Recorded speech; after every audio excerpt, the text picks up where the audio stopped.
చేయాలని అభ్యర్థించాలని మరి కార్యక్రమాన్ని ఏర్పాటు చేసుకుని ఉన్నాం. ఈ కార్యక్రమ సమావేశ సభాధ్యక్షులు జనగామ జిల్లా అధ్యక్షులు పెద్దలు యశ్వంత్ రెడ్డి గారు, ఈ కార్యక్రమ ముఖ్య అతిథులు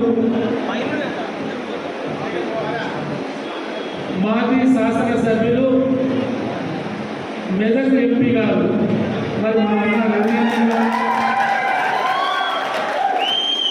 వేదిక పైన ఉన్న పెద్దలు మా సుభాష్ గారు,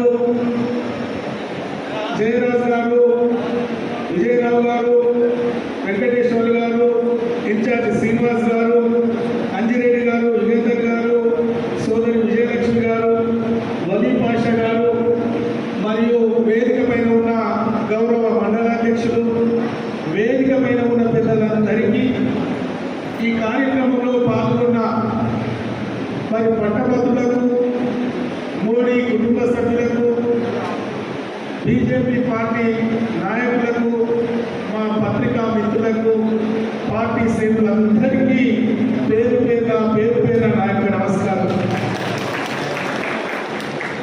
చాలా విషయాలు పెద్దలు మాట్లాడారు. అసలు విషయం అన్న చెప్తాడు. రెండే విషయాలు మీ ముందు ఉంచదలుచుకున్నాను. మొన్న జరిగిన పార్లమెంట్ ఎన్నికల్లో నా కోసం పనిచేసి నన్ను ఆశీర్వదించిన మీ అందరికీ ముందుగా శిరస్సు వంచి నమస్కరిస్తున్నాను. దయచేసి మొన్న జరిగిన ఎన్నిక ఈ దేశంలో గడిచిన 10 సంవత్సరాల్లో ఏ చిన్న అవినీతికి తావు లేకుండా, ఎలాంటి కుంభకోణాలు లేకుండా ఈ దేశంలో ఉన్న ప్రజలు సుభిక్షంగా, సురక్షంగా, క్షేమంగా ఉండే విధంగా పాలన జరిగింది. అందుకే మూడోసారి మోడీ రావాలి, ఈ దేశ ప్రధాని కావాలి, ఈ దేశ ప్రతిష్ట ఇంకా పెంచాలి, ఈ దేశంలో ఉన్న అణగారిన వర్గాలు అన్ని విధాలుగా అభివృద్ధి చెందాలంటే, ఈ దేశం భద్రంగా ఉండాలంటే, బార్డర్ భద్రంగా ఉండాలంటే, బార్డర్లో బాంబుల వర్షాలు కురవద్దంటే మోడీ గారు కావాలని ఏ విధంగా కోరుకున్నారో మరి మొన్నటి ఎన్నికల్లో జరిగిన పరిణామాలు మీ కళ్ళ ముందు ఉన్నాయి. మామూలు రైతు నుండి, ఈజీఎస్ లేబర్ నుండి, మేధావుల వరకు, యువకులు, కార్మికులు, కర్షకులు, విద్యార్థులు, విద్యావంతులు అందరూ కూడా మరి మోడీ గారు కావాలండి. మరి ఈరోజు జరిగే ఎన్నిక మీ పట్టభద్రులది, విజ్ఞులది, విద్యావంతులది, ఉద్యోగస్తులది, రిటైర్డ్ ఉద్యోగస్తులది, సీనియర్ సిటిజన్లు, మరి చదువుకున్న వాళ్ళ ఎన్నిక. మరి దయచేసి మీరు ఆలోచన చేయాలి. ఎందుకు వచ్చే ఈ ఎన్నిక? 6 సంవత్సరాల కోసం మరి బీఆర్ఎస్ అభ్యర్థి పల్లా రాజేశ్వర రెడ్డి గారిని మీరు ఆశీర్వదిస్తే, మేధావులుగా మీరు గెలిపిస్తే, మరి మిమ్మల్ని కాదట మరి స్వార్థంతో శాసనసభ్యునిగా నిలబడాలని మరి మీరు ఆశీర్వాదాన్ని తిరస్కరించి రాజీనామా చేసి మరి ఎమ్మెల్యేగా పోతే వచ్చిన ఎన్నిక ఇయ్యేది. మరి ఆ పార్టీని మీరు ఆశీర్వదిస్తారా? ఈరోజు మరి భారతీయ జనతా పార్టీలో 40 సంవత్సరాలుగా పార్టీలో పనిచేస్తూ ఒక విద్యార్థి నాయకుడి నుండి నేటి వరకు మరి భారతీయ జెండా పట్టుకొని నమ్మిన సిద్ధాంతం కోసం పనిచేస్తున్న రేవేందర్ రెడ్డి గారిని ఆశీర్వదిస్తారా? మీరు ఆలోచించుకోవాలి. మరి ప్రశ్నించే ముందుగా అనుకుంటున్న కాంగ్రెస్ పార్టీ అభ్యర్థి గురించి మీ అందరికీ తెలుసు. మరి అధికార పార్టీ ప్రశ్నిస్తారా? పుట్టిన పేరు లేకుండా గెలిచినాక మరి ఈరోజు ప్రశ్నించే ముందుగా రేవేందర్ రెడ్డి గారు. మరి రేవేందర్ రెడ్డి గారిని మీరు ఆశీర్వదిస్తే మరి ఏదైతే ఈ ప్రభుత్వం మాయ మాటలు చెప్పి, మోసం మాటలు చెప్పి అధికారంలోకి వచ్చిందో, నిరుద్యోగ బిడ్డలలో, జాబ్ క్యాలెండర్ అన్నదో, ఎన్ని వాగ్దానాలు చేసిందో అన్ని అన్న చెప్తాడు. మరి అవన్నిటిని కూడా ప్రశ్నించాలంటే మరి రేవేందర్ రెడ్డి గారు కావాలి, గెలవాలి, మీ ఆశీర్వాదం కావాలని సందర్భంగా నేను మీకు మనవి చేస్తున్నాను. మొన్న జరిగిన పార్లమెంట్ ఎన్నికల్లో మరి ఈ నియోజకవర్గ బిడ్డని మీరు అందరూ నన్ను నిండు మనసుతో ఆశీర్వదించారు.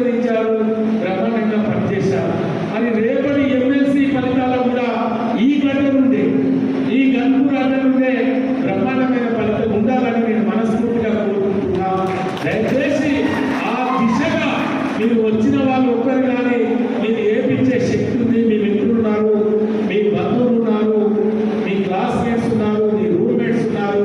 మరి బీజేపీ పార్టీకి ఎందుకు ఓటేయాలో మీ అందరికీ తెలుసు. ఈరోజు మామూలు బిడ్డ మోడీ గారి నాయకత్వాన్ని కోరుకుంటున్నారు. మోడీ గారు బలపరిచిన ప్రేమేందర్ రెడ్డి గారిని మీరు విద్యులుగా, విద్యావంతులుగా, పట్టభద్రులుగా మీరు ఆశీర్వదించాలని నేను మిమ్మల్ని మనస్ఫూర్తిగా కోరుకుంటూ నాకు ఈ అవకాశం ఇచ్చిన పెద్దలకు ప్రత్యేకంగా ధన్యవాదాలు తెలుపుతూ సెలవు. జై హింద్, జై భారత్, జై తెలంగాణ. జై శ్రీరామ్. ఈనాటి మన యొక్క ముఖ్య అతిథి మాజీ శాసనసభ్యుడు, కాబోయే మెదక్ పార్లమెంట్ సభ్యుడు శ్రీ రఘునందన్ రావు గారు, మరొక మన మాజీ శాసనసభ్యుడు, కాబోయే మన వరంగల్ పార్లమెంట్ సభ్యుడు అన్న రమేష్ అన్న, జిల్లా అధ్యక్షుడు దశమంత్ రెడ్డి గారు, అంజిరెడ్డి గారు, విజయరావు గారు, మన సుభాష్ గారు, మేడం, అదేవిధంగా శ్రీనివాస్ గారు, వెంకటేశ్వర్ గారు, యుగేందర్ గారు, మిగతా మురళీధర్ గౌడ్ గారు, పాత్రికేయ మిత్రులు, మన యొక్క పట్టభద్రులు, టీచర్లు, రిటైర్డ్ ఎంప్లాయీస్, ప్రైవేట్ ఎంప్లాయీస్, నిరుద్యోగులు, ఉద్యోగులు అందరికీ పేరు పేరున చేతులెత్తి నమస్కరిస్తున్నాను. అద్భుతమైన యొక్క ఉపన్యాసం అందరూ చెప్పారు.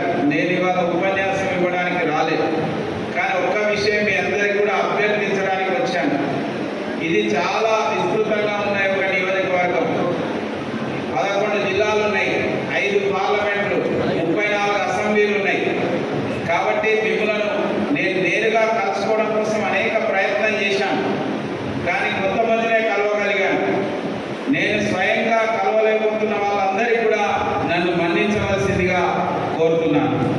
ఇవాళ మిమ్మల్ని కలుస్తున్నానంటే ఈ యొక్క నియోజకవర్గం మొత్తం కూడా కలిసినట్టుగా నేను భావించవలసి వస్తుంది. ఎందుకంటే నేను ఒక్కనే అభ్యర్థి కాదు, మీరందరూ కూడా నా పక్షాన అభ్యర్థులు అని చెప్పి ఈ సందర్భంగా మనవి చేస్తున్నాను. అట్లయితేనే ఈ ఎన్నిక గెలుస్తాం. నా బలమే పార్టీ కార్యకర్తలు, అభిమానులు, సింపథైజర్స్ అని చెప్పి కూడా మనవి చేస్తున్నాను. అందుకోసమే ఈ యొక్క ఎన్నికల్లో ఇవాళ నరేంద్ర మోడీ గాలి వీస్తున్నది. ముఖ్యంగా మేధావులు, విద్యావంతులు, పట్టభద్రులు అందరూ కూడా మొన్నటి ఎన్నికల్లో మేము నరేంద్ర మోడీ గారికి ఓటేసాం, ఇప్పుడు కూడా మీకు ఓటేస్తామని 100కి 80-90% కూడా చెబుతున్న పరిస్థితి కనిపిస్తుంది. ఖచ్చితంగా ఈ స్థానాన్ని గెలిపిస్తామని కూడా వారు ముందుకు వస్తున్నారు. కాబట్టి మీరందరూ కూడా ఇంకా మనకు రేపు రాత్రి వరకు, ఎల్లుండి 4 గంటల వరకు కూడా, చివరి నిమిషం వరకు కూడా మనం ప్రతి పట్టభద్రుని, ఓటర్ను కలిసి వాళ్ళని సవినీయంగా అభ్యర్థించడం ద్వారా మనం పూర్తి స్థాయి మెజార్టీ ఈ గన్పూర్ నియోజకవర్గంలో మెజార్టీ ఓట్లు సాధించాలని మీ అందరికీ కూడా నేను సవినయంగా మరొకసారి తెలియజేస్తున్నాను.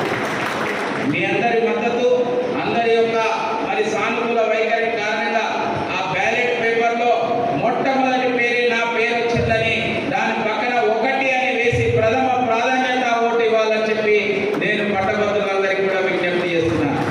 కాబట్టి దయచేసి ఈ యొక్క అవకాశాన్ని సద్వినియోగం చేసుకొని మనకి 34 నియోజకవర్గాల్లో ఎక్కడ కూడా బీజేపీ ఎమ్మెల్యే, ఎంపీ లేదు. ఇప్పుడు వస్తారు, కానీ మనం ఎమ్మెల్యే లేని కొరత తీరాలంటే ఈ ఎమ్మెల్సీని ఈ 34 నియోజకవర్గ పరిధిలో మనమందరం కూడా కలిసికట్టుగా ఇంకొక 48 గంటలు కనుక పనిచేస్తే మనం గెలుచుకుంటామని తప్పక నాకు సంపూర్ణ విశ్వాసం ఉంది. మీరు మనం అందరం కలిసి ఈ యొక్క స్థానాన్ని అత్యధికమైన మెజార్టీతో గెలుచుకోవడం కోసం కృషి చేయాలని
మండలికి జరిగిన ఎన్నికల్లో బీఆర్ఎస్ పార్టీ నుంచి పోటీ చేసినటువంటి పల్లా రాజేశ్వర రెడ్డి గారిని వీళ్ళందరూ పట్టుబద్దులందరూ ఓట్లేసి గెలిపించారు.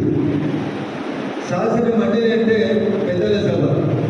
34 శాసనసభ నియోజకవర్గాల్లో ఇక్కడ నుంచి గెలిచినటువంటి ఎమ్మెల్సీ అభ్యర్థికి ప్రోటోకాల్ ఉంటుంది. 34 శాసనసభ నియోజకవర్గాలు, దాని పేరే పెద్దల సభ, శాసన మండలి. శాసనసభ డైరెక్ట్గా ఎన్నుకోబడినటువంటి ఎమ్మెల్యేల సభ. శాసన సభ్యుడు, శాసన మండలి సభ్యుడు ఇద్దరు కూర్చుంటే ప్రోటోకాల్లో శాసన మండలి సభ్యునికే ఎక్కువ ప్రోటోకాల్ ఉంటుంది.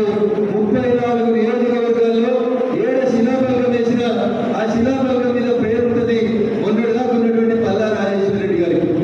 కానీ దురదృష్టం, ఆయనకు పెద్దల సభకి ఎమ్మెల్యేలకి మధ్య ఉన్నటువంటి తేడా తెలియదు.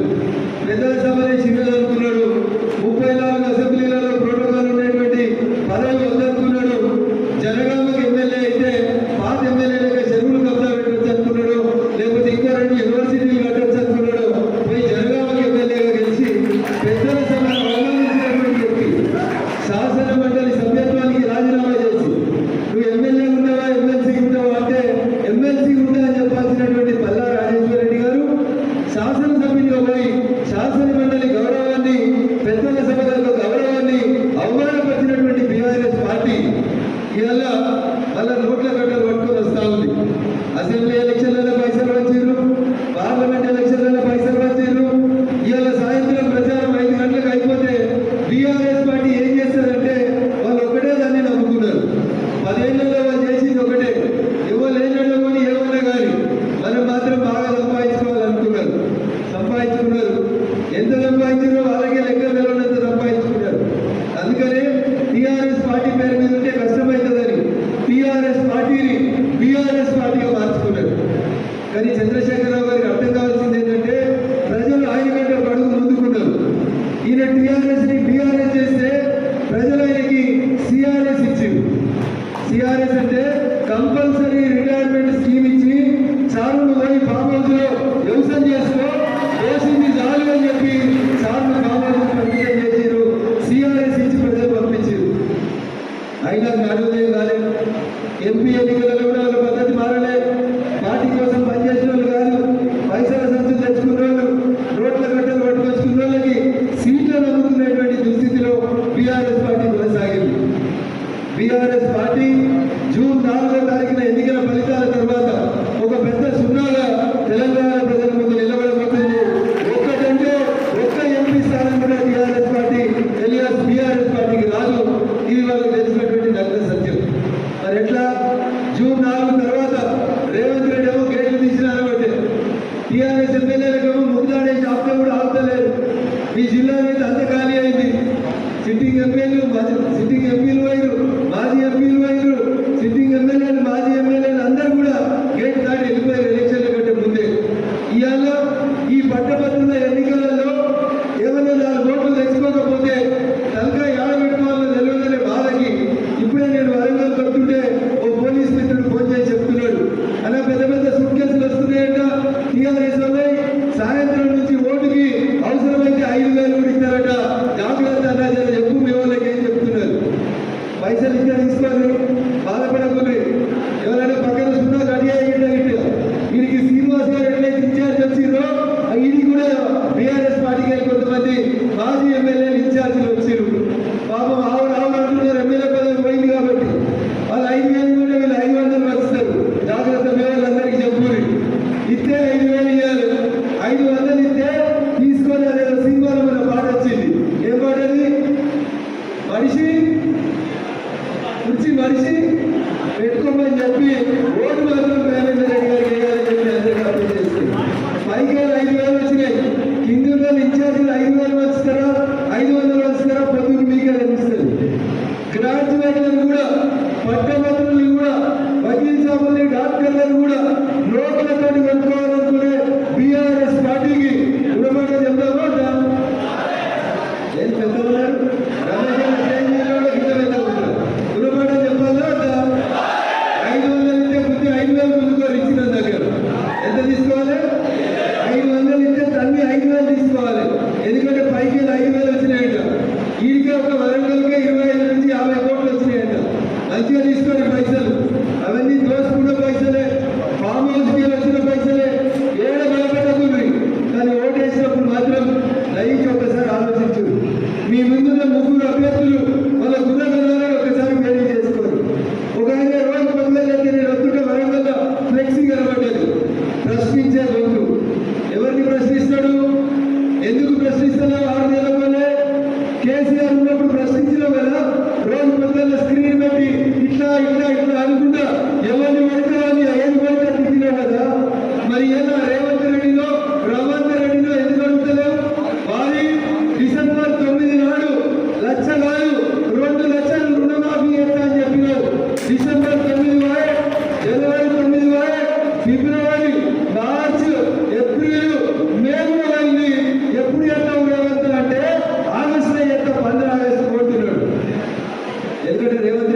వింటారా? ఆయనే కాంగ్రెస్ పార్టీ ఎమ్మెల్సీ అయితే రేపు శాసన మండలికి పోయి వాళ్ళ పార్టీ నాయకుడికి వ్యతిరేకంగా మాట్లాడేటట్టు మళ్ళీ ఉంటుందా? ఉంటుందా? అందుకని ఆయన ఫ్లెక్సీల మీద పెట్టుకున్న ప్రశ్నించే గొంతు అనే పదాన్ని తీసుకుపోయి ఆయన లక్కవరం చెరువులు అమ్మేసుకొని వచ్చిండు. ఇక రేపు ఆయన ప్రశ్నించాడు, అసలు మాట్లాడడానికి కూడా ఆయనకు మైక్ కూడా దొరకదని మీరు అర్థం చేసుకోవాలి. ఒకటి మల్లన్న, రెండు రాకేష్ రెడ్డి గారు. నేను పేర్లు తీసుకొని మాట్లాడేది అనుకున్నా, కానీ మీకు చెప్తే మీరే నాయకులు. ఒక దీపం ఇంకొక దీపాన్ని వెలిగించినట్టు మీరే మీ ఊరికో మీ సెల్ ఫోన్లో ఉన్న కాంటాక్ట్ ఓపెన్ చేయాలి. సాయంత్రం 5 తర్వాత మా గొంతు మూసుకోవాలి మేము, అప్పుడు మీ గొంతులు ఓపెన్ కావాలి. మీ కాంటాక్ట్ లిస్ట్ ఓపెన్ చేసి బైక్ సరి వస్తలేదు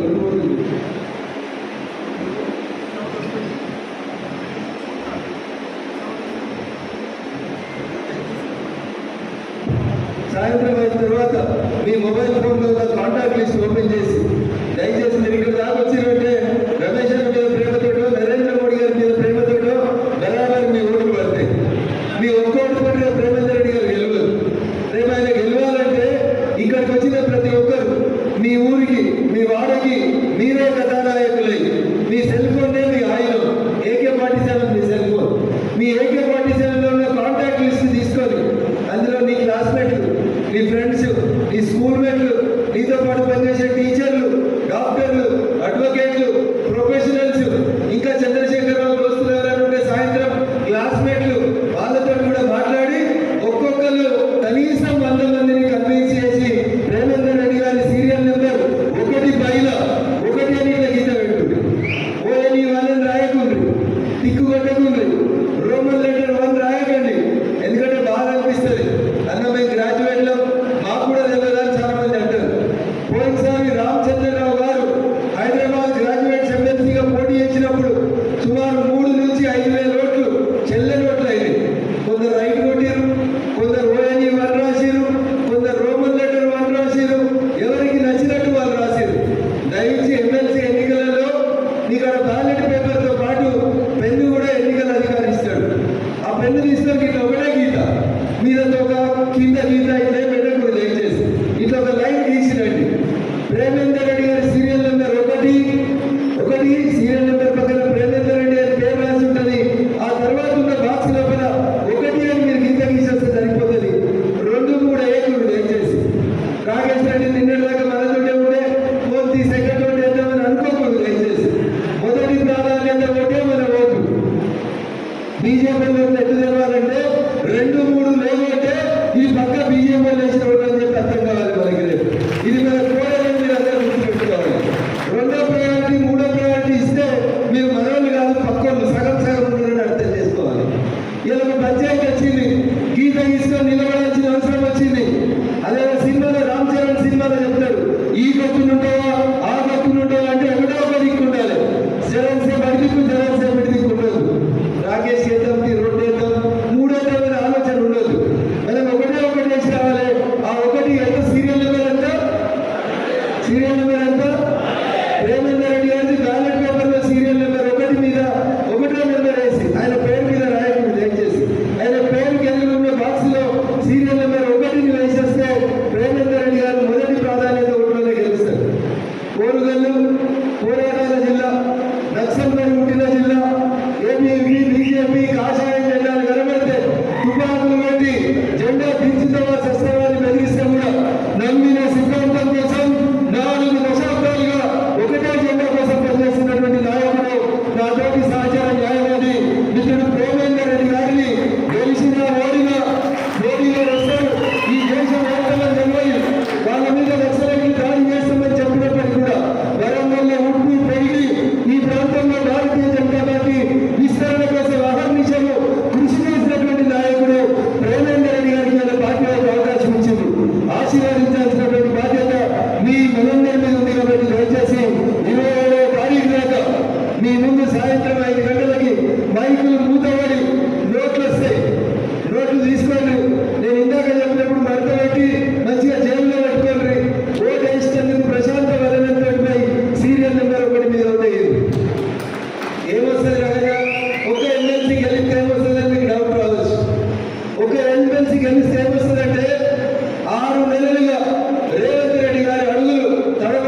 వెంకటరెడ్డి ఒక మాట, రైతు బంధు అడిగితే చెప్పుతో కొట్టమంటాడు కోమటిరెడ్డి.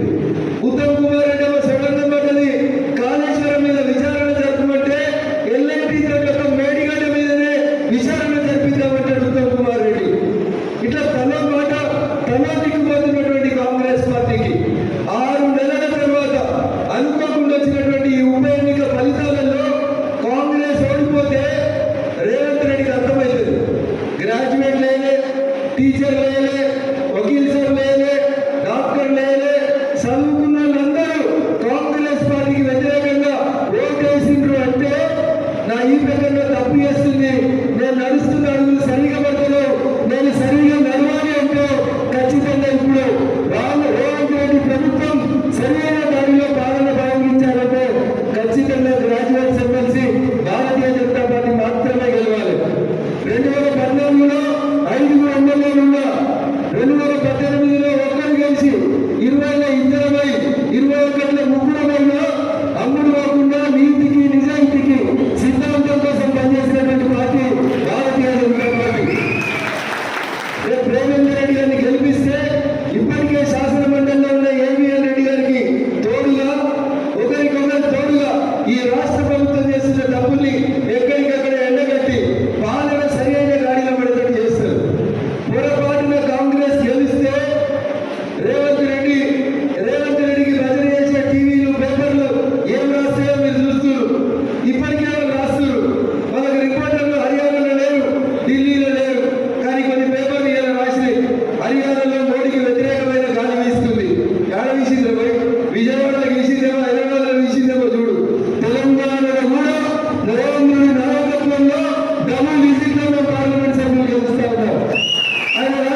ఒకసారి ఆలోచించాలి.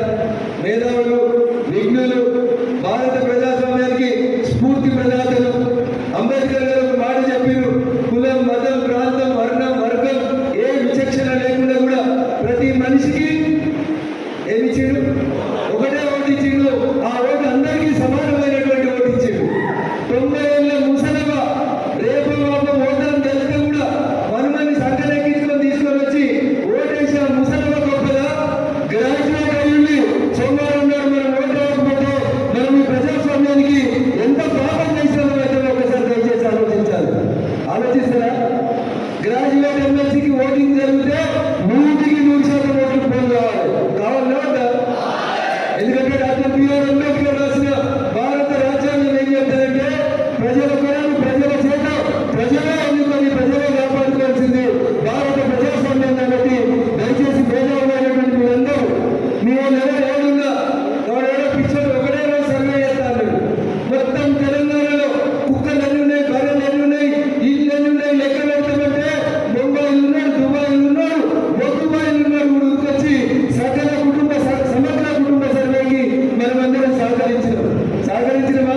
మరి రేపు ప్రజాస్వామ్యం పరిణామం ఉండాలంటే ప్రేమేందర్ రెడ్డి ఎమ్మెల్సీ కావాలంటే ఓటింగ్ రోజుని సెలవు రోజుగా వాడుకోవద్దని అందరూ కూడా గ్రాడ్యుయేట్స్ ఖచ్చితంగా లైన్ లో నిలబడి ఓటేసి వరంగల్, ఖమ్మం, నల్గొండ 3 జిల్లాలకి ప్రత్యేకత ఉంది.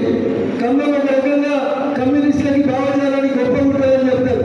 మీ వరంగల్ ఓన్గల్లు పోరాటాలకు ఇల్లు అని చెప్తారు. సమ్మక్క సారమ్మలకి వారసులు, రాణి రుద్రమ్మలకి వారసులు మీరు. నల్గొండకి ఇంకో చరిత్ర ఉంది. ఈ 3 జిల్లాల పట్టణంలో పోలింగ్ లో మొదటిసారి మన మెదక్ జిల్లాలో నేను గర్వంగా చెప్తా, నా మెదక్ పార్లమెంట్ లో ఒక తాండాలో 253 ఓట్లు ఉంటే 253 మంది వచ్చి 100% ఓటేసిపోయింది ఒక తాండా. గిరిజన బిడ్డలు మేము ఓటేయకపోతే జనాభా లెక్కలకి మా పేరు పోతుంది బిడ్డ, మా రేషన్ కార్డు తీసేస్తారు బిడ్డ అని చెప్పి మొత్తం తాండా లైన్ లో నిల్చొని 100% పోలింగ్ చేసింది ఒక పోలింగ్ బూత్. మరి రేపు వరంగల్ వేస్తారా చేయాలా? ఏరా వేస్తారా? మీరు వేసింది కాదు, పట్టణంలో ఎక్కడున్నా ఏ ఊళ్ళో ఉన్నా వీళ్ళు పైసలు ఇస్తారు, వాళ్ళు పైసలు ఇస్తారు చూడకూడదు.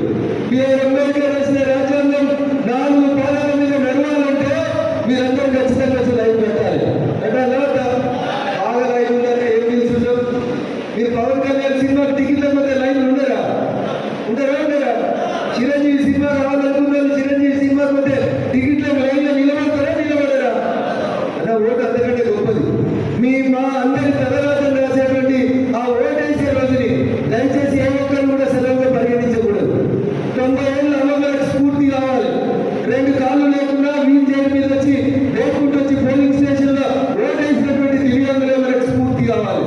అందుకని వరంగల్, ఖమ్మం, నల్గొండ పట్టభద్రంగా రేపు జరగబోయేటువంటి, ఎల్లుండి జరగబోయేటువంటి ఎమ్మెల్సీ ఎన్నికల్లో 100% మీరందరూ ఓటింగ్ చేసి దేశ చరిత్రలోనే ఎలక్షన్ కమిషన్ ఇంత గొప్పగా పోలింగ్ జరిగిందని ఆశ్చర్యపడే రీతిలో మీరందరూ కూడా ఓటింగ్ లో పాల్గొనాలి. ఎందుకంటే మనమే వీరవాదం అయితే కాదు, మనమే మారాలి, మనమే మార్చాలి. ఈ సమాజాన్ని మార్చాల్సింది మనం, రాజకీయ నాయకుల్ని మార్చాల్సింది మనం, వ్యవస్థలలో జరుగుతున్న లోపాల్ని సరిదిద్దాల్సింది చదువుకున్న మనం. ఒక మేధావి మౌనం ఈ దేశానికి నష్టమని చెప్తారు. 10 ఏళ్ల మన్మోహన్ సింగ్ మౌనం భారతదేశాన్ని ఎక్కడికో తీసుకుపోయింది. ప్రపంచ వేదికల మీద మన్మోహన్ సింగ్ ప్రధానమంత్రి ఉన్నప్పుడు భారతదేశ ప్రధాని ఎవరు ఎక్కడున్నారంటే ఏమో 5వ వరుసలో కనబడకపోతుండే భారతదేశ ప్రధాని. కానీ నరేంద్ర ఈ దేశానికి ప్రధాని అయిన తర్వాత అది అమెరికా